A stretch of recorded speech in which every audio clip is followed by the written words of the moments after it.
Hi అండి, welcome back to my channel. నేను మీ స్వప్న రవిక, financial educator coach. మన ప్రీవియస్ వీడియోతో చూసుకుంటే ఇప్పుడు ఇన్వెస్టర్స్ ఏం చేయాలి? ఫస్ట్ వచ్చేసి నెవర్ స్టాప్ ఎస్ఐపి.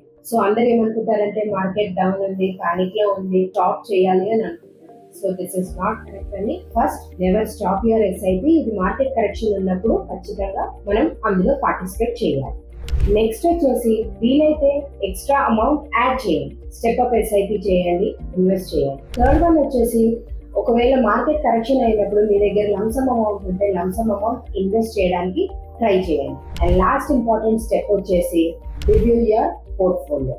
సో మీరు రీబ్యాలెన్స్ కానీ రివ్యూ కానీ ఖచ్చితంగా చేసుకోవాలి. మీరు ఎప్పుడైతే మార్కెట్ కరెక్షన్స్ ఉన్నాయో మీరు ఎక్స్ట్రా అమౌంట్ ని ఇన్వెస్ట్ చేయండి, కానీ ఎస్ఐపిని మాత్రం స్టాప్ చేయకండి. SIP is one tool where you will enjoy power of compounding అండి. ఎంత లాంగ్ టర్మ్ మనం ఇందులో ఉంటామో అంత బెనిఫిట్ పొందొచ్చు. మీకు ఈ ఇన్ఫర్మేషన్ నచ్చినట్లయితే DM లో SIP అని టైప్ చేయండి. Thank you.